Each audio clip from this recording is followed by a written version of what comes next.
It's Jelana, the DIY bride, and tonight we are going to be designing a DIY shaker seed wedding favor. This is going to be perfect for when you want to fill the favor with apple seeds or pumpkin seeds or lavender buds or anything where you want your guests to get some sort of eco-friendly favor. And also something that is less expensive.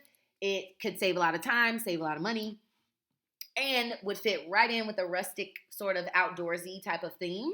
I'm going to walk you through the design space aspects tonight, and then part 2 is going to involve showing you how to print and cut using your Cricut machine, as well as how to assemble the actual favor.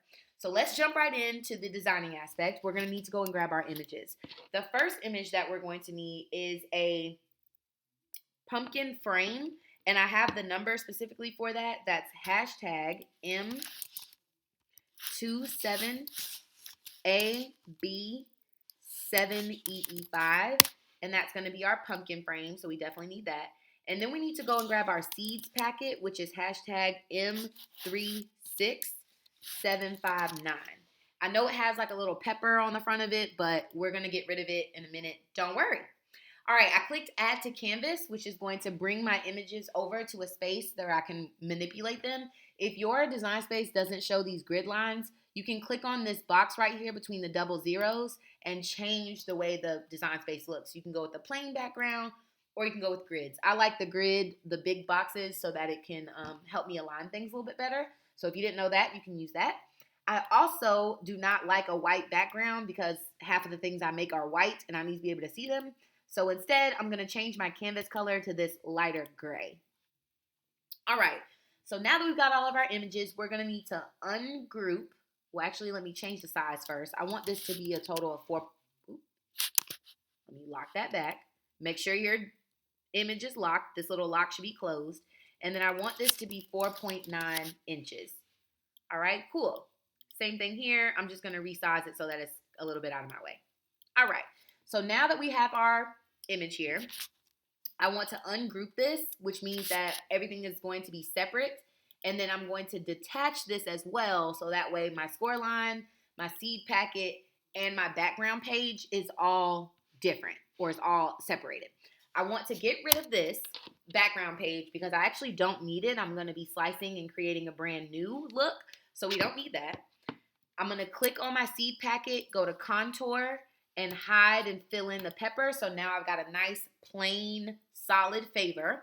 I'm going to create my own peekaboo, so I don't need that pepper one because that's not the shape that I want.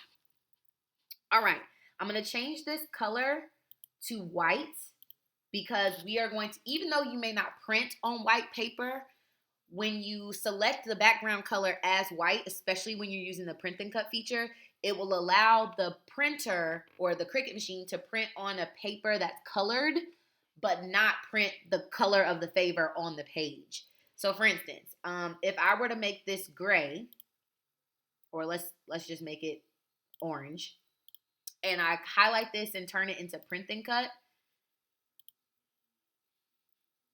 what will happen is when I click make it, let's say I want to print this on a white piece of paper, this big orange favor would actually print like you see it. And we don't want that because we're not using just this orange paper. We want our favors to be on whatever color we want.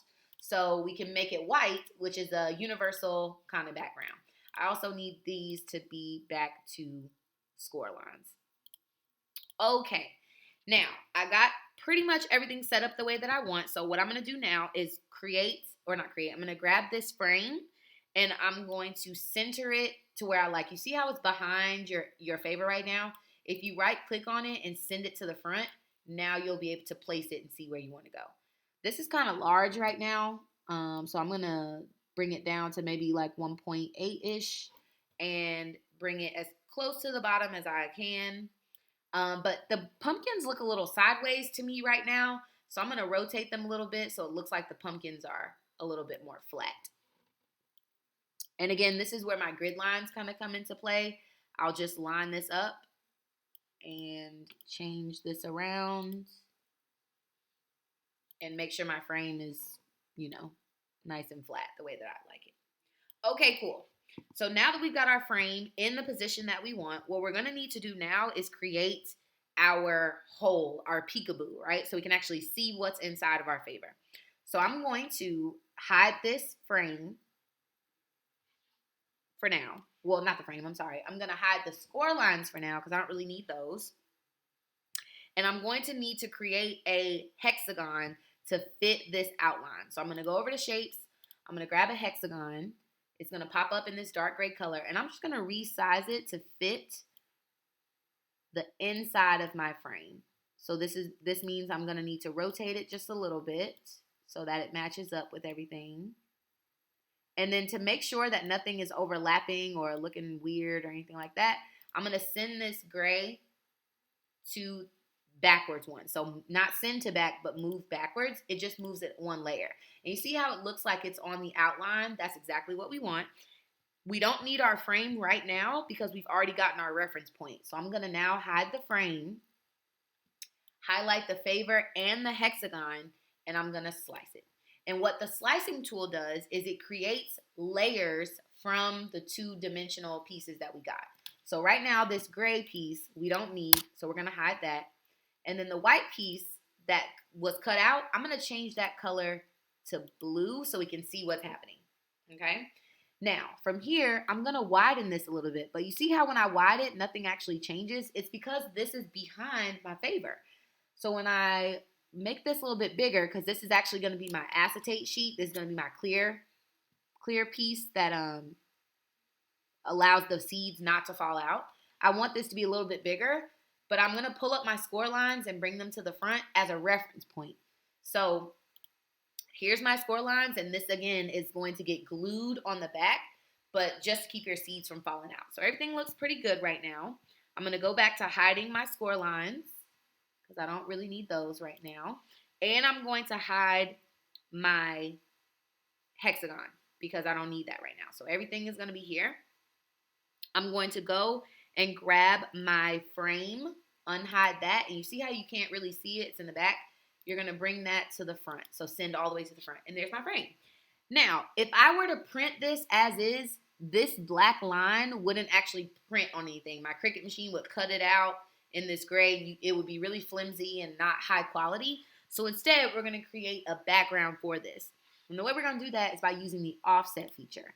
So when you click on the offset button, you're going to change this to 0.03, which I personally think is big enough. If you want to go bigger or thicker or you don't like the way the outline looks, you can always change the number. But I think 0.03 works pretty good for me. It's like right around the edge here. So now I'm going to click apply. You see how it turned dark gray? That's a good thing because that is going to be the background to my picture. So I'm going to keep this selected, this pumpkin frame offset, hold down the shift key, click the slice result, which is the favor, and I'm going to weld those two things together.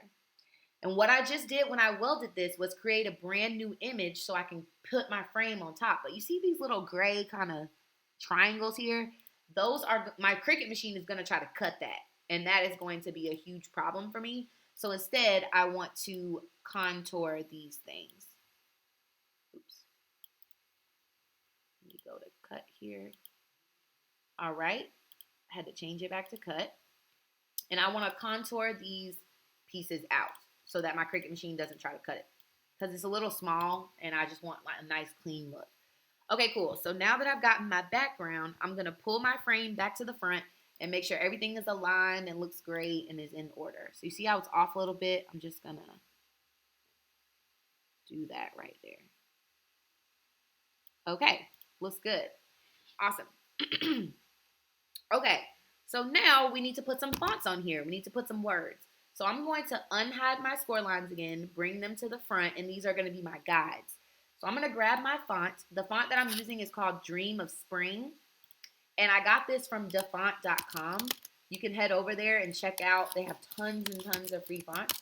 So I'm sure it will fit whatever vibe you're trying to go for. I wanted something a little whimsical since my frame is involving those hexagons.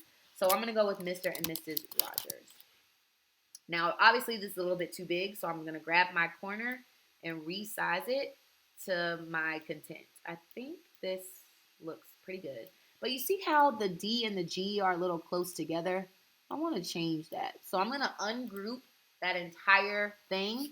And what that does is now my letters are individual pieces, which makes the movement of them very, very easy. So I don't have to move the whole word. I can just pick and choose the letters that I need to move. I'm just going to slide this over just a tad. Yeah, that was good. And now I want to collect all of these letters. I'm holding down the shift key and clicking on each letter. And then I'm going to weld them together so that it goes back to being one solid image. You can fix the spacing on this too if you want. I feel like it looks pretty good, so I'm going to leave it. But you can fix the spacing if you'd like.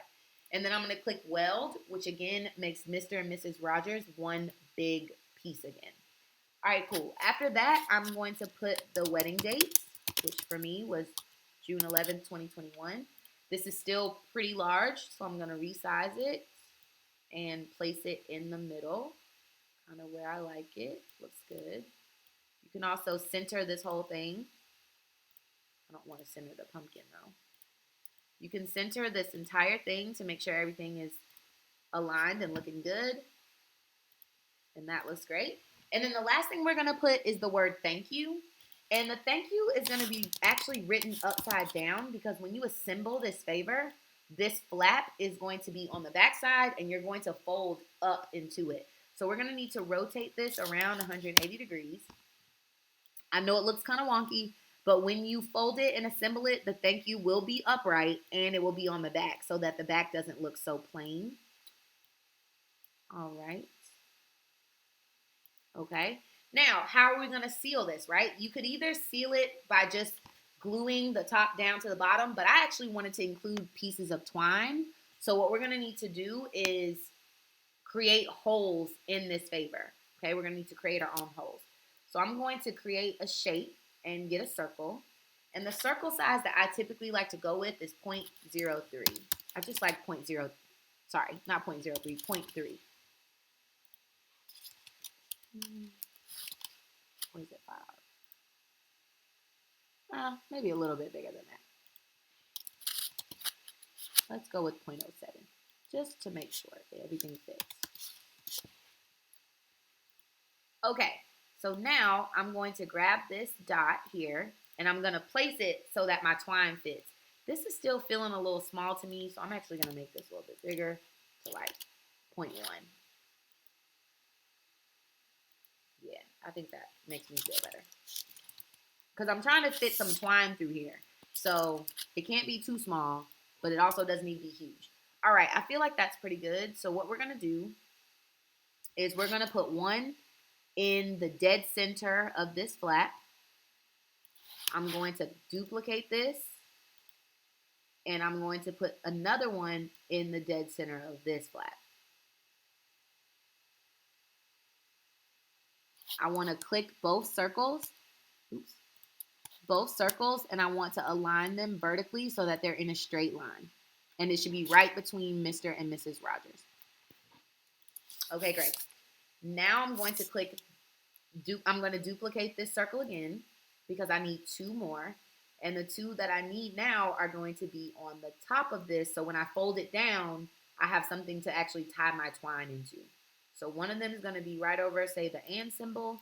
I'm going to duplicate it one more time. And this one is going to go right over like the letter O-ish. This is a guesstimate. So you're going to highlight both circles. And again, we're going to center vertically so that they get in a straight line. All right. I feel like that's pretty good. Maybe a little bit high. So let me bring this down just a tad. All right. I think that was good. Now we're going to select all 4 circles. 1, 2, 3, 4. And we're going to weld them together so that they form one image. This makes the slicing aspect that much easier, okay? Now we want the circles, and we want the favor itself, and we're going to slice that. And what we just did was create brand new holes for our piece of twine or our string or our ribbon or whatever we're going to be using to go through there. We don't need the dark gray pieces, and we don't need the white pieces, and now we've got a nice see-through hole that we can stick our twine or ribbon through. I'm going to send this to the back again, and everything should look great. The last thing that I have to do, oops, not those. The last thing I have to do is flatten this entire image. My hexagon's a little off though, so I'm gonna just fix this for a second. Make sure everything lines up and looks pretty. That's good. Okay, you needed to hide your score lines. Take those off because we're getting ready to flatten this entire image. And what happens when we flatten is we're communicating to our printer, hey, print exactly what you see right now. That's what flattening does. Print exactly what you see. Don't change anything. Don't move the pieces around. Just print it like this.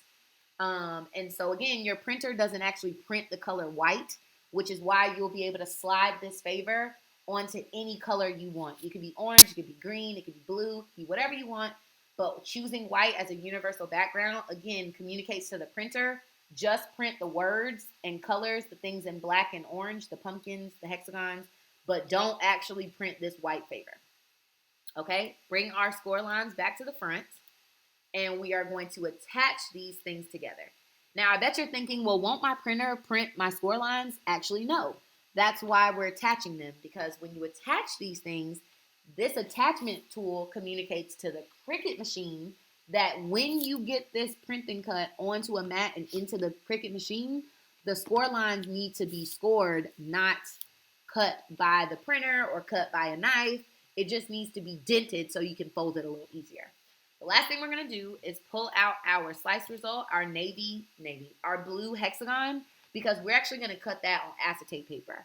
The last thing I like to do is click Make It to make sure everything looks the way that it's supposed to look, and keep moving. All right. So I'm clicking Make It, and I want to make sure everything comes out the way that I'd like.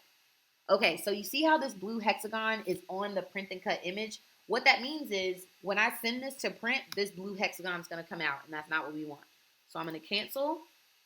I'm going to click the blue hexagon, and it says print and cut right now. I just want regular cut on a separate sheet of paper. Regular cut, separate sheet of paper. All right, now, one other thing I noticed is that I don't like to waste a lot of paper. So our print and cut space is only 6.75 inches. So here's a little hack to use when you're ready to determine how many of these favors you can cut in one sheet, right? So you're going to click on Shapes, open up a square. You're going to unlock it, and you're going to make the square the size of the print and cut space, which is 6.25 inches wide and 9.25 inches in height, okay? We're going to send that to the back, and I am actually going to group this favor so that the hexagon in the back doesn't get lost, okay? I'm going to put one here. I'm going to duplicate it, and then I'm going to put the second piece on this same canvas, on this same dark gray box here. Let me duplicate that. And this is going to go down here. Now, the reason we want to do this is to conserve paper. So you saw how in the last example, we were only able to print one favor. Now we can fit two on a sheet. And the Cricut is real precise, so don't worry about the fact that this is close. It will get to that. What you can also do is align the picture to the right and align the image to the bottom. And then for this one, you can highlight the box and the image again, highlight it to the top, and highlight it to the left. And now you've got perfect placement. You want to highlight or click on, select the favor, hold the shift key, select the other favor, and now make sure everything fits. We're good. We don't need this dark square anymore. Delete that. And now I want to attach these two things together. I'm going to ungroup them so that we don't get our hexagons. I'm going to hide our hexagons just to make sure. Highlight both of these things, attach them together, and guess what? Now when we print this out, we actually have maximized our print and cut space, which means instead of getting one favor per sheet, we now have two, which is the bomb because we get to save money, we get to save paper, we get to save time, all that good stuff. And this is exactly what we want. So this is what you will see when it prints. These little hexagons are going to be on acetate transparency paper, and that's it. In the next video, I'm going to show you exactly what this looks like when you print and cut, walk you through how to place it in your Cricut machine, as well as go through an assembly with you. I hope you guys enjoyed this video. If you did, please leave me a comment. Be sure to like and subscribe, and I will see y'all in part 2. Thanks. Bye.